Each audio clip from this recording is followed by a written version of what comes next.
Welcome to my channel Bengali এডুজন।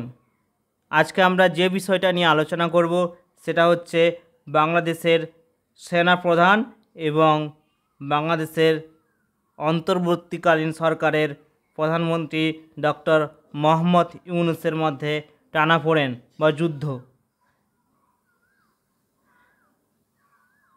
এই মুহূর্তে বাংলাদেশে কিন্তু একটা টেনশান এবং সামরিকভাবে তৎপরতা শুরু হয়েছে এবং ওখানকার যিনি আর্মি চিফ রয়েছেন ওয়াকারুজ্জামান, ওনার সঙ্গে ওখানকার যে ইন্টারনাল গভর্নমেন্ট মোহাম্মদ ইউনূস, ওনার কিন্তু একটা মতবিরোধ হচ্ছে এবং ইতিমধ্যে ওয়াকারুজ্জামান ইউনূস সরকারকে কিন্তু চাপ দিতে শুরু করেছে বিভিন্ন বিষয়ে। তো সেই বিষয়গুলো নিয়ে আজকে আমরা আলোচনা করব।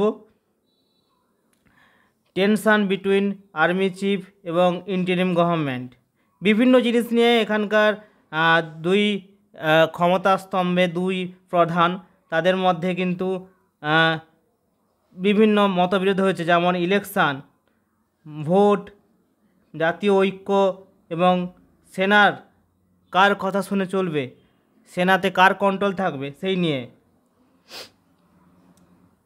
এখানকার দেখতেই পাচ্ছেন বিভিন্ন বিষয়, বিভিন্ন মিটিং শুরু হয়েছে ইতিমধ্যেই। যে সেনাপ্রধান জামান, তিনি চাইছেন যে বাংলাদেশে যে ইলেকশান যেটা যার মাধ্যমে নির্বাচিত সরকার গঠন হবে, সেটা ডিসেম্বর 2025 মানে এই বছরের শেষে নির্বাচন চান এবং নির্বাচনের মাধ্যমে দেশের যিনি ক্ষমতা যার হাতে যাবে তার ঠিক করা হোক। কারণ দেখা যাচ্ছে যে ইউনূস সরকারের সেরকম কোনো ইচ্ছে নেই যে তড়িঘড়ি ইলেকশান। তিনি বেশ একমাত্র মানে খুব সহজেই ক্ষমতার স্তম্ভে এসে পৌঁছেছেন এবং বসে রয়েছেন, তার কোনো ইচ্ছে নেই গদি ছাড়বার। তো সেই বিষয়ে কিন্তু শুরু হয়েছে, আর কিন্তু সময় দেওয়া যাবে না বলেই দিয়েছেন। ইউনূস ইচ্ছে করে কিন্তু ইলেকশানকে ডিলে করছে এবং জাতীয় যে সুরক্ষা রয়েছে, জাতীয় সুরক্ষার প্রশ্নে কিন্তু ইলেকশান হওয়া খুব জরুরি। এছাড়াও বিভিন্ন বিষয়, শুধুমাত্র ভোট নয়, আরও বিভিন্ন বিষয় নিয়ে কিন্তু ইউনূস সরকারের সঙ্গে সেনার প্রধানের কিন্তু মতবিরোধ হচ্ছে, যেমন বিভিন্ন জিনিস নিয়ে। আপনারা জানেন যে মায়ানমারে রোহিঙ্গা রয়েছে, সেই রোহিঙ্গা সমস্যা সমাধানের জন্য ইউনূস প্রপোজ করেছে যে একটা করিডোর মায়ানমার রাখাইন স্টেটে, ওখানকার একটা হিউম্যান করিডোর করার, কিন্তু সেটা নিয়েও দেখা যাচ্ছে যে বিরোধ দেখা যাচ্ছে। কারণ জামান তিনি বিরোধিতা করছেন, যে এটা বলছে এটা হচ্ছে দেশের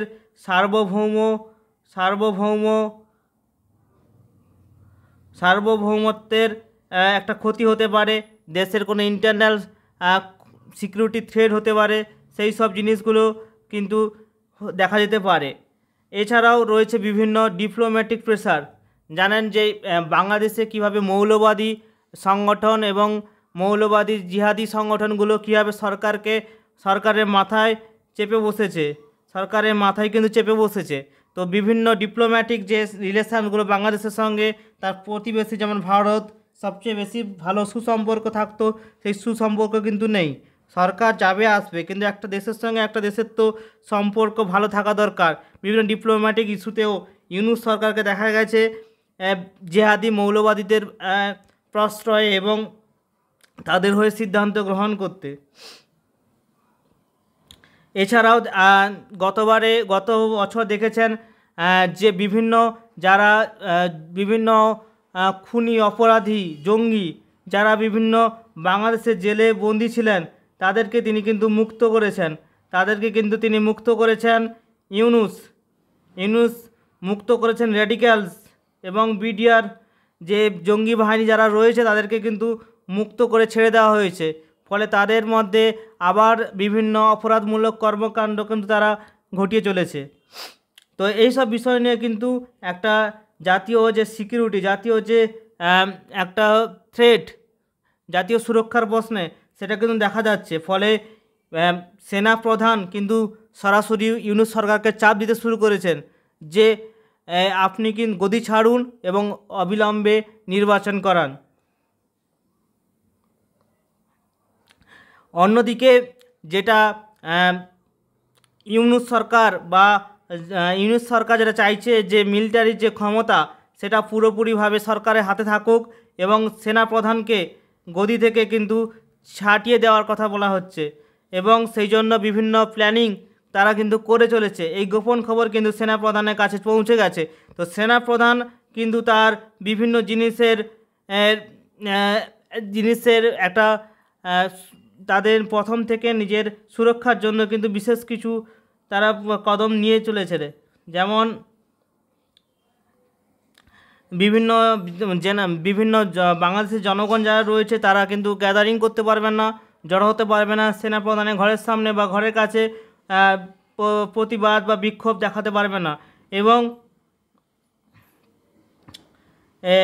ইউনূস চাইছে যে জেনারেল ফাইজুর রহমান ক্ষমতায় আসুক জামানের জায়গায় এবং যে সেনাপ্রধান রয়েছে তাকে সরিয়ে দেওয়া হোক।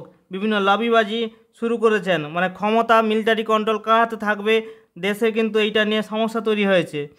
এবং আর্মি জানেন, আর্মি একটা হচ্ছে ডিসিপ্লিন বডি, তো সেখানে যদি ক্ষমতার বিভাজন নিয়ে কার কথা শুনে চলবে বিভাজন তৈরি হয় তাহলে কিন্তু জাতীয় সুরক্ষা প্রশ্নের মুখে থাকে। সেই জন্য যেটা বলা হয়েছে যে প্রোটেস্ট আর্মি চিফের বাইরে কিন্তু প্রোটেস্ট করা যাবে না এবং